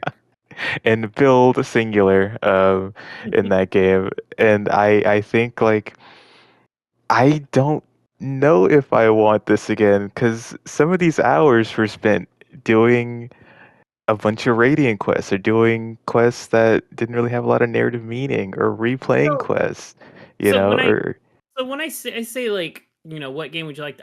You'd like to see make Skyrim 2. Doesn't mean it's like carbon copy, same thing, but like yeah, to make You could that have next someone big capture open. the spirit of how much you liked Skyrim for its reasons you did back then, I think, right? Like I think that's the gist of it. Like if someone could do all the things that Skyrim did, but like again, I think we would all agree someone do like the next Elder Scrolls game better not have any fucking Radiant quests. Like I think we all agree that they're like Radiant quests. there are directions, right, that they can definitely improve that formula and like so I don't think you have to be like hamstrung by like so for me it would just the be Nine struggles Dot of Studio Skyrim. then. Nine Like Dot they were Studio, making just get Outward 2, that and honestly like Outward 2 is that's probably why just going to Skyrim. be the goat. Yeah, like Like so in Yeah. that sense, Nine Dot Studio. I'm rooting for you. Nice. Breezy, what would you like to see? I'm curious. How about you? Yeah. So the funny thing about Skyrim is that I actually didn't even play it in full until about 3 years ago. So like there was a long period where like there was a I lot of played New better games Vegas, I came played out. Fallout 3, I played Fallout 4, but That's I'd never true. played Skyrim. I still haven't even touched like Oblivion, but I'm not missing anything. You're fine. so like Skyrim's still like relatively fresh in the back of my mind. So like I still use it as a frame of comparison sometimes because I did my 60 hours or so. But I in all honesty, I think like complete like left field pick. I think Techland would be. They could make like the next I could see it. Skyrim, the next Skyrim game. Not, I could not next see Skyrim, them. but you know I what could see mean. them doing Just a like fantasy RPG that's in that vein of Skyrim. They were basically that you did the same thing I did, where you were like, okay, who do I know that's made a big open world first person game? Like those guys. And not even that. Like I played Dying Light 2 earlier this year, and like the RPGs like foundational stuff is there. And I mean, if we're going by Skyrim standards, I mean, doesn't have to be now that you prestige. said that, I really want to see that too. I emphasize- want Eurojank Skyrim in 2027. Yeah, they emphasize I really want that. They emphasize player freedom a lot. The writing isn't the best, but it's serviceable. Like I honestly think that they came close to Techland just making their become Skyrim Bethesda? with Dying Light 2. It just so happens that Dying Light 2's plot is genuinely awful. So yeah. Yeah, it's one of those things where Easily the difference of their adaptable to aesthetic and their fantasy completely different context. themes really obscures how much those things are actually fairly similar. Yeah. Like, because like the world of Dying Light 2 is like fantastic. I love the I agree. world of that game. The world and building is amazing. Yeah, and it made me feel like I was playing Skyrim again, even though it was still fresh in my mind. Like it was still just like this reminds me of Skyrim. hey Lemon, have you played Skyrim? We need to get Lemon on the. We need to get Lemon a copy of Skyrim. We need to get Lemon a copy. Lemon, despite not having the first person perspective of Skyrim, what company would you like to see make a big open world like fantasy RPG that's kind of in that vein? I don't think I even have like the knowledge to even begin. I just said no answer. I'm gonna say no answer. I just don't know. You've played All of Breath the of the above. Wild. You've played a big open world I'm not fantasy gonna RPG. say Nintendo. What the I mean, why not? Why not? I'm not gonna- Nintendo could do it. Nintendo could definitely do it. Depending I on mean, who you ask, they already did. I feel like Yeah, Nintendo is that's like true. I feel like That's Nintendo true, doesn't believe in first fortunately. person. Metro Prime is an anomaly, and Retro Studios are responsible. Because they outsourced that to yeah, Retro Studios. yeah, they outsourced that Retro. to Retro. That's not Nintendo. Yeah, I know. So don't like, believe I that. think Nintendo doesn't believe in first person. They only They don't outsource that believe in shit. first person. Like GoldenEye was also outsourced to. Was that also Retro? I swear to God, Rare. Rare. Rare. It was Rare. That's what I mean. Yeah, I knew it was another Mhm. R. The only time Nintendo's ever believed in the first person was when it was a Wii U gamepad gimmick. Yeah. Oh my god. I wonder if that's it. Crossbow training. I wonder if it's because of the origins of Mario as like an iconic character that they see like to have a character be iconic, you have to be able to see the whole character. So that's why they don't do first person. I mean, that is a big part of it. They're all about creating icons and mascots and such. And that's But why Master Chief, Nintendo. Yeah, Nintendo, you should have Totally. taken a book out of that Master Chief totally. page of Yeah. the Master Should have Chief taken book. the Master Chief. Master Chief is totally as relevant as Mario, Link, or any other Nintendo mascot. Okay, So He is yeah, to a degree. He is to a degree. but yes, the difference but is that in all of those characters are great, but none of them are cool like Master Chief. Mario's not cool. Link's not cool. Samus is I kind of wouldn't say cool. Master Chief's not But he- Master Chief's not pretty cool anymore. He's all right. That's because Master Chief hasn't had a chance to be cool in like forever. Exactly. It's not his fault. Exactly. Okay. You know Halo who's 3 still relevant? Mario. Halo 3 was peak cool, okay? Like And Halo peak 3 cool. came out in 2007. I was 2. Now I feel really old. I was playing I an was online 5. lobby of Halo 3 when Breezy was born. Oh my god. That's Damn. crazy. Probably same. But I was but 5. but okay, for me Yeah, personally, I do if want to had hear this. if I had to pick a studio, and this is a studio that I'd have to double check through their library, but I don't believe they've done a first person RPG, but they are just masterful at RPG design, and that's Larian. Larian fucking I was gonna say that, but I was like, they've Yeah. only done turn based, so I'm like really curious to see done- how they do an action game. Yeah, they've done Baldur's Gate, they've done Divinity Original Sin twice now. And those are all three of those games are just out of the park, stellar A+, best. I wonder how in-class much writing. shifting to an action game would shift their It- design ethos. Like I'm curious if that's something they do, or if their next game will also be turn based. Yeah, I don't know. I mean, it's something they could do. I feel like Larian could probably flex that muscles. I don't know if They're certainly whatever positioned engine to it. they're using- They're the Yeah, current I mean- CDPR. They're the new industry darling. Yeah, I'd have to see what other, engines that all their games are made on. I believe they use Unreal for some of their stuff, but they might also have their own in-class engine for things. I'd have to double check that, but I feel like Larian would knock it out of the park when it comes to the things that I care about most in an open world RPG, which is the storytelling and the experience as I'm moving through it and creating interesting moments no matter what you go to and interact with. Larian is some of the best at that, best in class. And I think that they, based on what I've heard about Baldur's Gate 3, because still waiting on that patch to drop, based on what I've heard, like, they really understand. One thing that I think is really undersold to people in RPGs is that, like, people are like, RPG means all these things. It means role play. Like, role playing in the game doesn't mean you believe it or you're, like, voice acting the character. It means when you play the character that you're playing, do you make the choices based on how you think you'd respond in real life?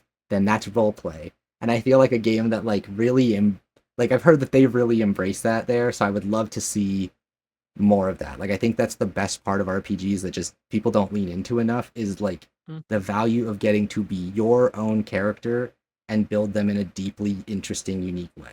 Like the Jada, D to and answer your question, they use their own proprietary engine. They don't use Unreal. That's what I thought. So like it may be tough for them to convert their engine for that kind of like first person action RPG. So it maybe the action portion isn't as good, but the storytelling would be fantastic, and that's what would keep me playing.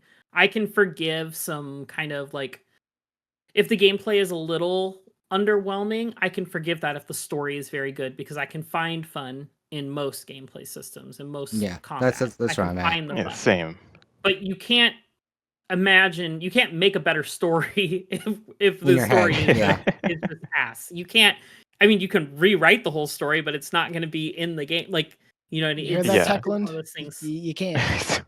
Yeah, I would definitely like to see. So, Although I really hope Larian's next project is sci-fi because I think Breezer and I are on the same page. I'm burnt out of fantasy shit for a little while. It says here that Larian debuted their engine with a cow simulator, so maybe that's a hint at their next game. there we go.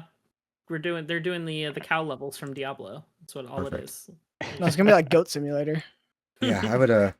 Oh man. I'd say the only other studio I can think of is maybe CDPR, because obviously we just got Cyberpunk and they can do open world. That's true. And so like they obviously, I don't think they would do fantasy because they have The Witcher to lean Yeah. on. So why cannibalize their own thing? But I don't know. Maybe they get greedy after Witcher 4 comes out and sells 40 million copies or whatever it sells. It sells And 4 they're like- copies because it has high system requirements. Okay, let's real quick. I would like to go back to the days when there were games that could just absolutely, not because they were poorly optimized, but because they were actually just like, we need a Crisis again. We need to go back. Like, there needs to be Crisis Oh, again. God. There needs to be a thing that like only people with a 5090 can run it. I want that. I think it's stupid. I don't think it's good for anybody, but I just want to see it. Like, Isn't that Star Citizen? no, you can. Nah, Star right Citizen's now a they lot. just use Cyberpunk. To, And like, Star show off, Citizen's like, ray fairly tracing. practical to like you don't need, it's hard to run, but you don't need like top of the line hardware. Like I Lemon mean, could run it.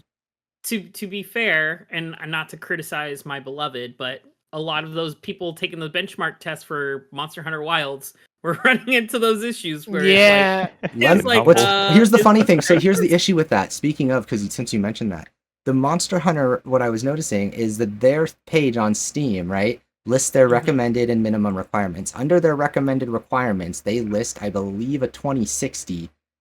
But their thing then says in this disclaimer below, all settings, medium, 1080p, 60 FPS with frame generation. The 2060 Mhm. can't have frame generation.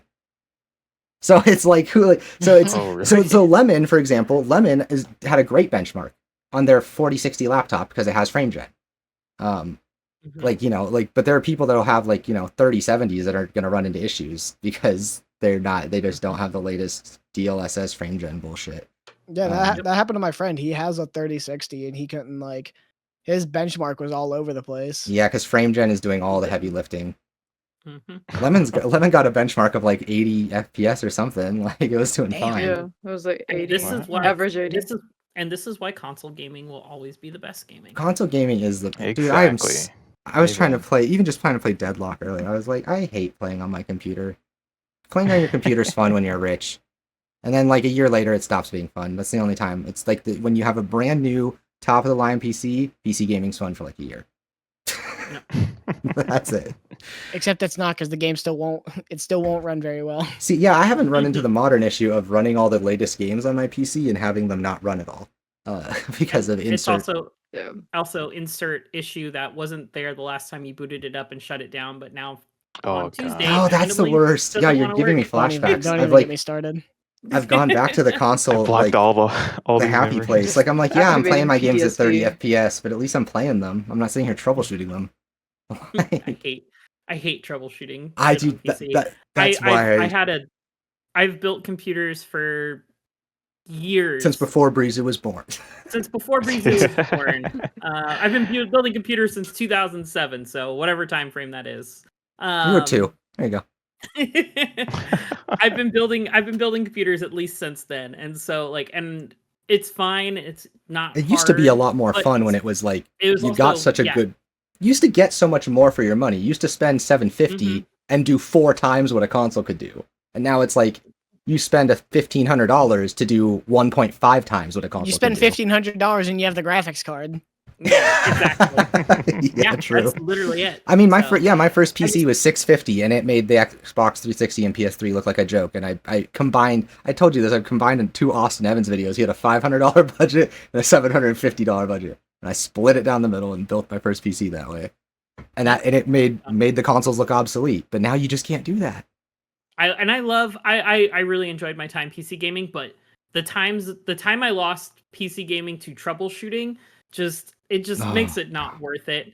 It's and this controversial thing to say. This is like when it comes to like eating food. Like I much prefer boneless wings to bone-in wings because I just don't want to deal with the bones. Yeah.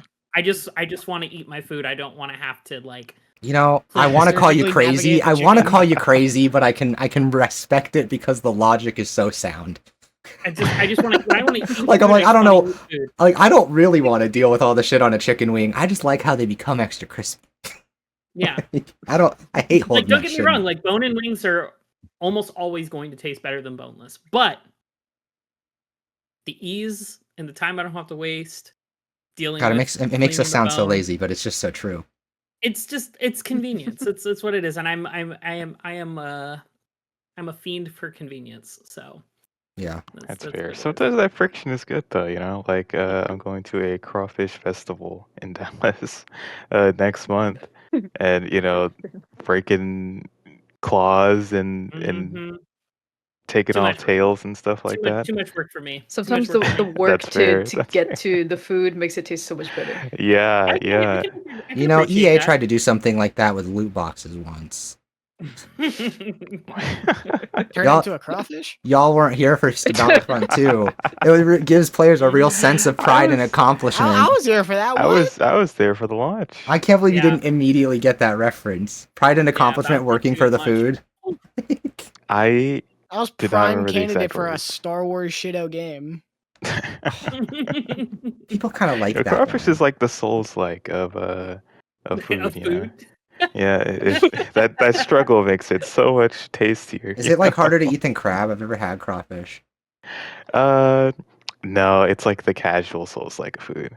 Oh, Where it's like it's not that hard. Like a little kid could do it, gotcha. but that gotcha. extra bit of work makes it Crab Well, is now taste so definitely much better. now we've Definitely. made food and game analogies. There we yeah, go. yeah. So I'm other than- hungry. And helicopter analogies. Yeah, So and other all than- over Oh the my place. god. Warfare. Other than Avowed, did we have anything else that was on the docket today? I mean, it's kind of been we're still kind of waiting for things to roll up, like get rolling. We had our first big release. Now we're about to hit our second big release of the year. Like, Yeah. we're The kind of biggest release of the year, in my opinion, Monster Hunter Wilds. You guys are forgetting about Yakuza. Come on. okay. Pirates. See, Monster Hunter Wilds probably is the biggest game of the year, but the flip side is it going to keep? My biggest concern now is that are people going to stick with it and be entertained playing it through till it gets more content? Yeah, Monster Hunter. I mean, I imagine the campaign is probably going to be as good, if maybe shorter or longer than Worlds, and Iceborne. I imagine it'll probably be around that range. I mean, to your question of like, is it going? People are going to be playing it for content to still come out? Yes, because we already know content. They've already. I announced know. content. I'm more concerned about Like- how fast it's gonna. Because I'm one of those people where like if I play a game like Monster Hunter, right, and I Mhm. really grind it out and I get into it, and by the end of my time with it, I've finished all the high rank things I can, and I have like min maxed my talismans, and I've got my set perfect and ready to go, and I have to wait Mhm. 3 or 6 weeks for the next piece of content to drop. Like I'm just probably not going to come back unless someone invites me because like Well, I mean, I've already invested so, all like, this. Monster Hunter is really good about that though. Like they have weekly event quests, which are unique things that Mhm. offer different Well, rewards. so that's good for to know different because I didn't armor get sets to and stuff, engage so with yeah. a lot of that the last time because I played it mostly by myself. So like I put my like 100 hours in and like then something else took my attention, right? Like I got through Yeah. it. Yeah, and I was know they waiting. announced the title update in Yeah, like I saw the April? Mizutsune, Right. so like I'm like hoping that. Well, that's what I see is I'm like, well, okay, that's the first title update. Is how many weeks after the game? I'm like, that's 2 months later. I imagine it's probably within 6 weeks. If I thought had they to guess, did they announce that? I don't thought think they said they didn't give a date. This I is think It's they like a just said general spring. spring. Yeah. They said Okay. spring, so I imagine that's probably going to be within the first 6 weeks. I feel like there's. Mhm. I think. Listen, Monster Hunter is Capcom's best. World is their best-selling game of all time. Just like Yeah. Elden Ring is the best-selling game for Oh yeah, Bandai Namco. They're going to pour resources into this Monster Hunter game to keep it relevant and ongoing. I Yeah. think there is going to. I don't know what content is going to launch with it. How far high the obviously we'll launch with low ranks. Probably get to the high ranks. Is G rank going to be there at launch? Probably No. not. Probably not. they don't launch That's for G generally rank. not. That's generally how they don't do it. So like, there'll be stuff to build up to it. But I've been playing Monster Hunter since 1, And obviously 1 and 2 didn't really have a lot of those updates and stuff like that. 3 didn't either. But like 4 and beyond had like constant events and stuff that were being doled out via updates to give constant string of stuff that kept me entertained all the way until they eventually unlocked G rank and such. And I just kept playing. And so like that's why I have like, I don't know, 1,000+ hours in World and Iceborne combined. Like I've played the shit out of that game. Like, and I'm going to play the shit out of Wilds when it launches on the 28th. Like, it is right around the corner. I cannot wait. It's 10 days. I Plus, just Bud, hope if you're like me, you'll spend the 3 to 6 weeks in between content grinding out for gems because your RNG is so fucking horrible. Oh my god. I was about to say that. Like, I was not like fully the worst built luck in out when the World. first title update came out for World. Okay, see, like, 'cause I that's different. was Like for me, when I played Rise, like I had my Rise build when like I was Rise getting is right. a very different game. I was waiting Rise for is a G. portable title. It's Yeah. very different. Well, yeah, but like in terms of its actual structure and like the mission structure and like that stuff's all the same. Like the Rise is more of an arcadey kind of Monster Hunter experience. It was meant to be more it was a arcade. portable title. It was made by the portable team.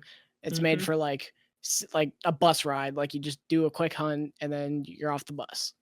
Yeah, like I guess I see that. I just I Except didn't think we they live I in didn't America, there's no I didn't buses. think that they framed it that way. I always saw it as very much as like World was their big new anomaly thing, but like Rise is still like Rise is the continuation of like the traditional Monster Hunter formula from like Generations Ultimate, right? Like, well, Generations Ultimate is also different. That's also more. That's a collection title. That's like a celebration. Yeah, that's so, like just here's everything that we already made. I'm really hoping we get 5 generations for like PlayStation. Obviously not this year, but maybe in 2020. I would just like the I just hope that there's enough to keep me interested right out the gate, just because I'm afraid it's going to be one of those things where I burn through high rank and then I do sit and wait for stuff to be interesting again. And so it's then like you jump into quests to help people, Bond, be a part of the community. You answer Exactly. SOS players. You got to go People help are still people. playing World to this day. Well, yeah, those to are this people. exact minute. Okay, those people are. And if you are actually, I'm sorry, I don't hate you, but I think you're dumb. Like if you put 5,000 hours into Monster Hunter World, it's like you beat the hardest monster. Fine. What are you doing? Maybe they haven't. Maybe Well, then that's sadder.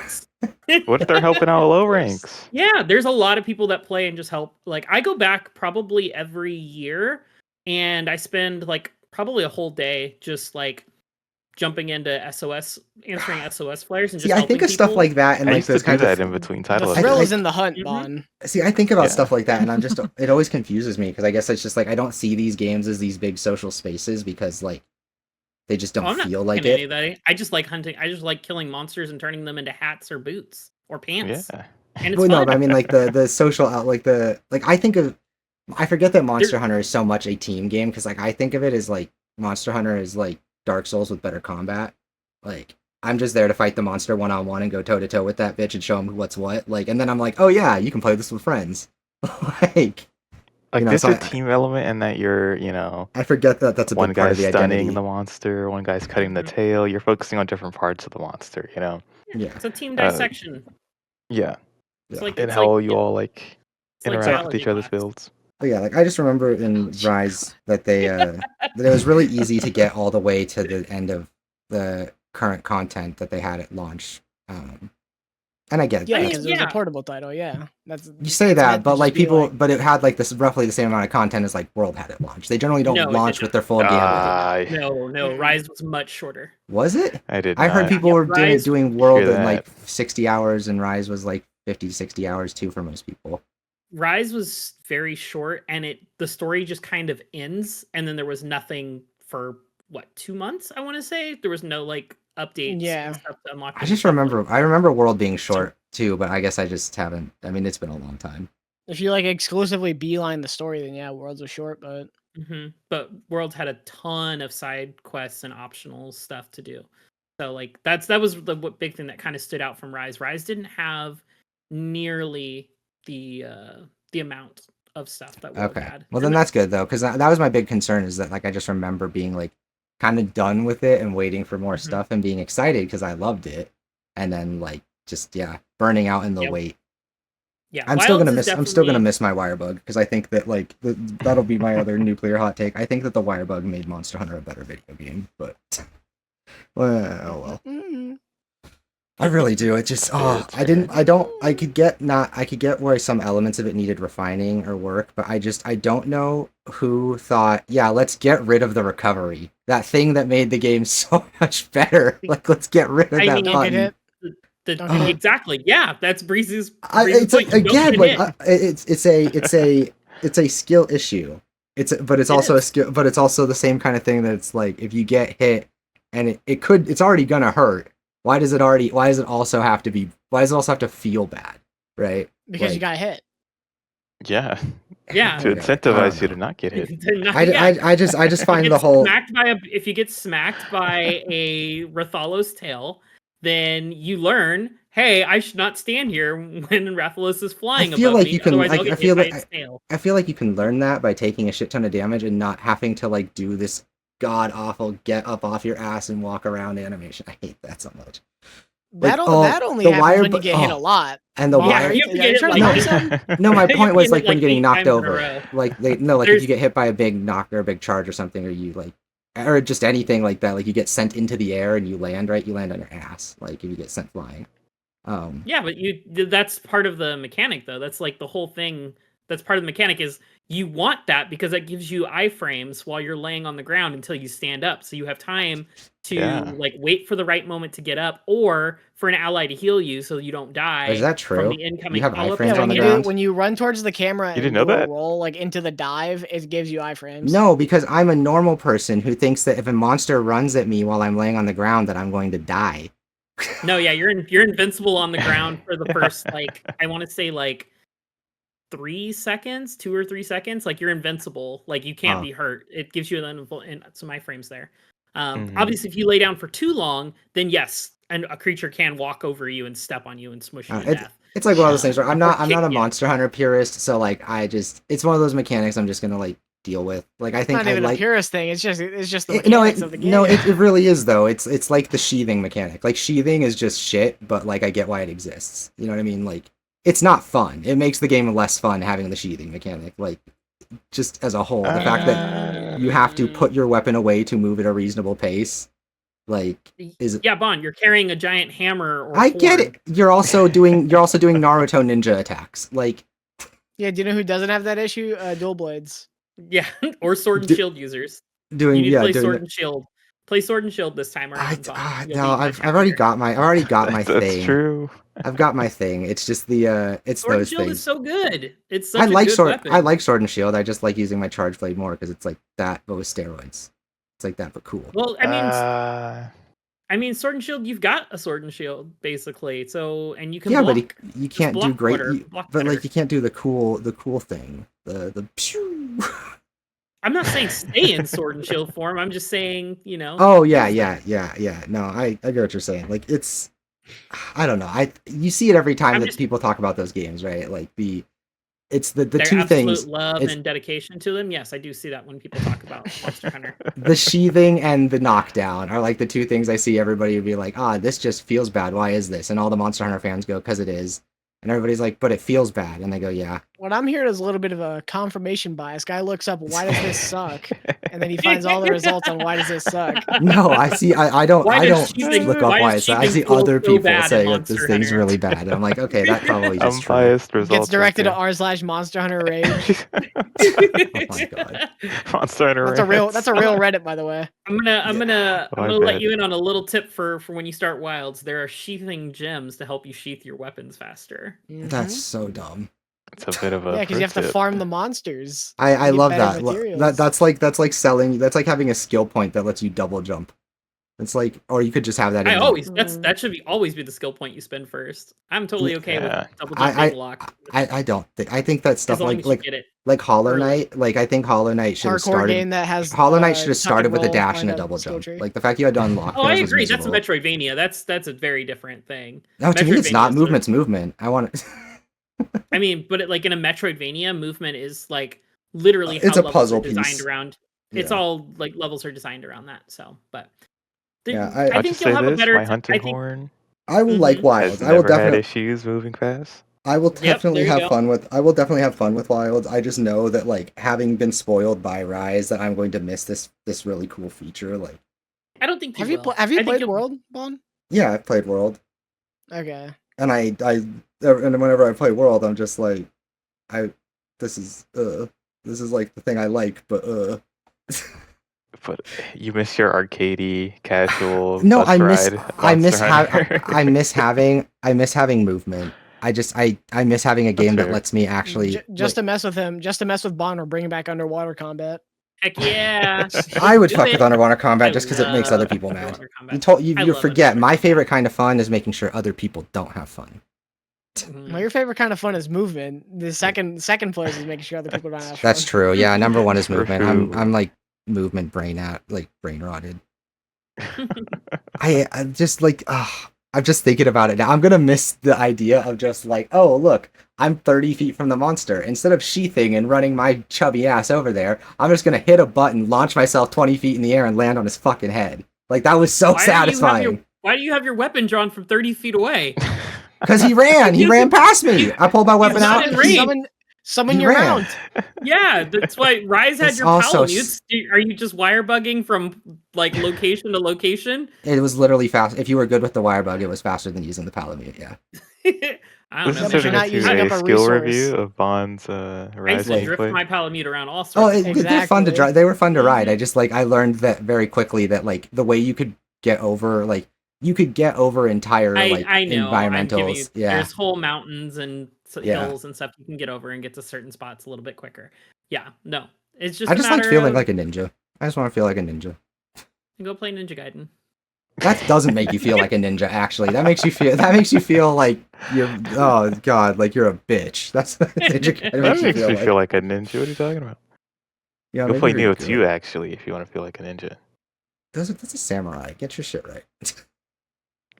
There's a Kurosagama Play in there. origami. Origami. They got the That little would- claws, you know. Yeah.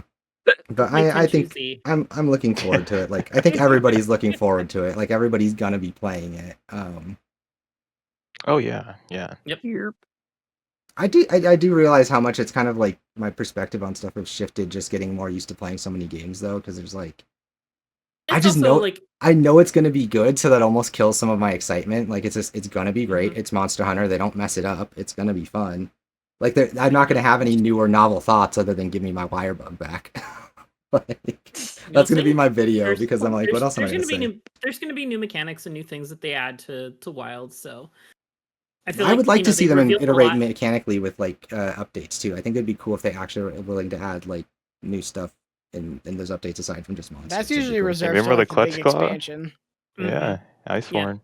Clutch Claw, baby. Crutch claw. Get that shit out of here. Yeah. Yeah. I mean, I love the Clutch Claw, but yeah, it was definitely Was that like, an Iceborne hey, only? I mean, you could use it in World. You could once use it in base once you- game. But you had to have But- the Okay, you because had I didn't play Monster Hunter World until like I played it before Iceborne came out, so Yeah. I never. What was it? How did the Clutch Claw even work? Is it just a grappling hook? What is it? basically, yeah. It's grappling like hook, it's like a what's it called, zip claw from Zelda almost. the hook shot. And hook shot. There we go. I was thinking, my brain was thinking about the zip kick from. Yeah, I'd take Batman. that. Can we have that back? Um, I just want. it's can like the I- wound mechanic in Wilds, Mhm. Yep. but for very specific parts of the monster. Yeah, you could use it for anchor points to get on top of the monster, or you can just use it to attach to the monster. And a lot of monsters in Iceborne required you to like clutch claw them and then break their armor, and I hated that. Mm. Yeah, the I've- tenderizing was I a did little not like overdone. tenderizing. Yeah. I mean, I absolutely love the Clutch Claw, but it just made every It was still a fight lot of fun. trivial. Yeah. It made every fight trivial. Like I was at the point I got so good with it where I would mount the monster regularly, and then while I was flying through the air, I would clutch claw back onto the monster Yeah. while flying, while dismounting the monster. It was Oh, okay. So that's how you God. like rode around on monsters. With the Clutch Claw. Okay. well, I mean, not really. Like yes and Did no. did they have the? You weren't 'cause supposed to. Yeah, you could for a short while, but not Rise. Not like in Rise. Okay, not like with No. the wire binds or whatever. Yeah. So Yeah. God, that game spoiled me so much. I'm gonna miss my stupid my zipline magic grapple that I get to use all the time everywhere. At least they're bringing Your new homework, play Mitsuzune. Monster Hunter Dose. At least they brought in Mitsuzune Mhm. because like that's the prettiest monster from Rise. I'm so glad that they're bringing that one in. All the bubbles. Is there anything? I don't think there's anything else to talk about other than Monster Hunter. Yeah, I think that's. That's all we had on the docket for today. Okay. Yeah, we Cool. even added Monster Hunter. That was a plus. That was a Yeah, bonus. that did. Yeah. That was just just hit. for KG. It was just yeah. for You can see the big Tsushima. smile on his face right now. Mm-hmm. Yeah, right? I am Biggest beaming. smile. Well, From ear okay, to then ear. I guess we will wrap up here and say it's been a good podcast episode. Is there any closing comments anybody has to make? I mean, we don't have anything. We don't have anything going on for the like. We're waiting for Monster Hunter. I've got my scoring. I wrote it down in cursive. It's gonna be like 10. So it's in tally marks. Lemon. There's gonna be big sevens. pass. Lemon, big pass. Yay. Lemon killed it. Very few comments, Harry, but hit it on point with her comments. Breezy, Got it. very Okay. relatable. Very relatable. Despite being so young. KG, best looking person on the podcast tonight. Just killing it. with the Thank you. looks. I try. And Oh, then Bond talked a little too much, but you know what? I'll allow That's my it 'cause specialty. I'll allow it because it's his podcast. So No, I have to I'll be edit back. myself down in I'll be back. post. I do because I ramble. But okay, That's well, fine. No, you're You're the good. host. That's the natural Fine. state of things. yeah. We're But used to that. That's what we do in the Discord calls. true. Exactly. You know, Well, whenever he okay. starts talking, I like roll my eyes a little bit, start getting on my phone. I just Oh, turned his this volume fucking down to guy? like 5%, and then I Yeah. wait for hearing one thing. I'm like, oh yeah, that thing. I can talk about that. I'm just kidding. I don't actually do that. But Yeah, I've been We're not watching kidding. Family Guy funny moments this entire time. Mhm. On my Like phone. that's like I'm looking at KG Lemon, like waiting to see like a reflection in their glasses of like some funny gifs. KG is actually just sitting there grinding decorations in Monster Hunter World right now. It's actually what KG Now that I Alright, mentioned, alright. yeah, Monster Hunter. Yeah. You know, it's funny. I Okay. actually just beat Borderlands 3 while we were talking. Rolled credits you on really? that. Yeah. I was joking. So but not too far love off. Not too far off. I mean, KG does have to be on the PlayStation to be in the call, so there's a little justification. It all works out, you know. it. The power of the works out. PlayStation. All right. Well, we'll call it here then, and we will be back at it hopefully on Thursday if there's material. I mean, we've been trying to do our bi-weekly, but it's like been a mix of scheduling and then just a slow start to the year. Kind of Yeah, put there'll be some more stuff coming out.